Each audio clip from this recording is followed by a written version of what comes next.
India US വ്യാപാര കരാറിൽ കൂടുതൽ വെളിപ്പെടുത്തൽ നടത്തിക്കൊണ്ട് US വാണിജ്യ സെക്രട്ടറി രംഗത്ത്. വ്യാപാര ബന്ധം കൂടുതൽ വഷളാകാൻ കാരണം പ്രധാനമന്ത്രി നരേന്ദ്രമോദിയുടെ വാശിയാണ് എന്നും അദ്ദേഹം ഒരിക്കൽ പോലും ഡൊണാൾഡ് ട്രംപുമായി നേരിട്ട് സംസാരിക്കാൻ തയ്യാറായിട്ടില്ല.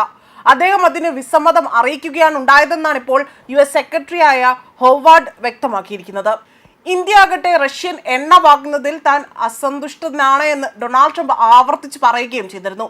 ഇതിനെതിരെ യുഎസിന് വേണമെങ്കിൽ ഇന്ത്യക്ക് പോലുള്ള അധിക തീരുവ വളരെ വേഗത്തിൽ ഉയർത്താൻ കഴിയുമെന്നായിരുന്നു ഇവർ ആവർത്തിച്ച് പറഞ്ഞ മറ്റൊരു കാര്യം. ട്രംപിന്റെ ഭീഷണിക്ക് പിറകെ തന്നെ ഏതാനും ദിവസങ്ങൾക്ക് ശേഷമാണ് ഇപ്പോൾ ഇത്തരമൊരു പരാമർശം നടത്തിക്കൊണ്ട് US സെക്രട്ടറി രംഗത്ത് വരുന്നത്.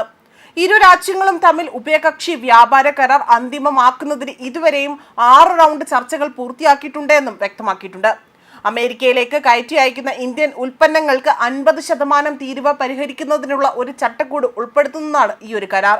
പക്ഷേ ഇതുവരെയും അതിൽ അവിടെ പൂർണ്ണമാകാൻ സാധിച്ചിട്ടില്ല എന്നും കഴിഞ്ഞ ദിവസം ഒരു പോഡ്കാസ്റ്റിൽ അദ്ദേഹം സംസാരിക്കവെയാണ് ഇത്തരമൊരു പ്രതികരണം നടത്തിയിരിക്കുന്നത്. കരാർ പ്രവർത്തനമാക്കാൻ പ്രസിഡന്റിനെ വിളിക്കാൻ മോദിയോട് ആവശ്യപ്പെട്ടിരുന്നു.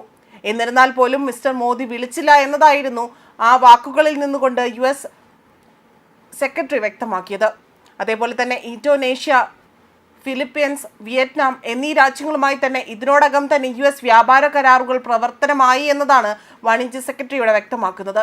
ഇന്ത്യയുമായുള്ള വ്യാപാര കരാർ അവർക്ക് മുൻപ് നടക്കുമെന്ന് കരുതുന്നതായും വെളിപ്പെടുത്തിയിട്ടുണ്ട്. പ്രധാനമന്ത്രി നരേന്ദ്രമോദി അദ്ദേഹത്തിന്റെ താല്പര്യം കാണിച്ചില്ല എന്നതാണ് വിശദീകരണം. ഒരു പ്രധാന വെളിപ്പെടുത്തലാണ് നടത്തിയിരിക്കുന്നതെന്നതാണ് ദേശീയ മാധ്യമങ്ങളടക്കം റിപ്പോർട്ട് ചെയ്തിരിക്കുന്നത്. മുഴുവൻ വ്യാപാര കരാറും രൂപീകരിച്ചുവെന്നും എന്നാൽ അതിന്റെ ആ ഒരു നിഗമനത്തിലെത്താൻ മോദിക്ക് ട്രംപിനെ വിളിക്കേണ്ടതുണ്ടായിരുന്നുവെന്നും ഇവിടെ അവകാശപ്പെടുന്നു. എന്നിരുന്നാൽ പോലും ഇന്ത്യൻ സർക്കാരിന് ഇതിൽ താല്പര്യമില്ല എന്നതാണ് മോദി ഒടുവിൽ ആ ആഹ്വാനം നടത്തിയില്ല എങ്കിൽ പോലും അദ്ദേഹം ഇവിടെ അതിനായി തന്നെ വിധിക്കുന്നതെന്നതാണ് ഈ സെക്രട്ടറി വ്യക്തമാക്കുന്നത്.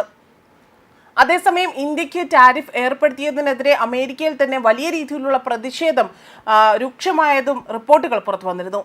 ഇന്ത്യൻ വംശജനായ US ജനപ്രതിനിധി അടക്കം തന്നെ 3 പേരായിരുന്നു ട്രംപിന്റെ ഇന്ത്യയോടുള്ള സമീപനത്തിനെതിരെ ശക്തമായി രംഗത്ത് വന്നതും.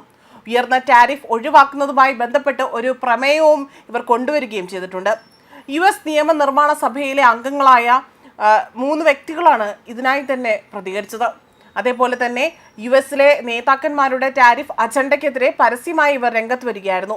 ട്രംപിന്റെ നേതൃത്വത്തിലുള്ള റിപ്പബ്ലിക്കൻ സർക്കാർ കഴിഞ്ഞ ഓഗസ്റ്റിൽ 25% തീരുവയ്ക്ക് പുറമെ തന്നെ 25% അധിക തീരുവ കൂടി ഇന്ത്യക്ക് മേൽ ചുമത്തിയിരുന്നു. ഇന്ത്യ തുടർച്ചയായി തന്നെ റഷ്യൻ ഇന്ധനം വാങ്ങുന്നു എന്ന് ചൂണ്ടിക്കാണിച്ചാണ് ഈ ഒരു ടാരിഫ് ഉയർത്തുന്ന രീതിയിലേക്ക് എത്തിയത്. അതേപോലെ തന്നെ ഇന്ധനം വാങ്ങുന്നതിലൂടെ തന്നെ റഷ്യ-യുക്രൈൻ യുദ്ധത്തിന് ഇന്ത്യ പരോക്ഷമായി തന്നെ ഫണ്ടിംഗ് നടത്തുന്നതായും US ആരോപണം ഉന്നയിച്ചിരുന്നു. ന്യൂസ് ഡെസ്ക് കർമ്മ ന്യൂസ്.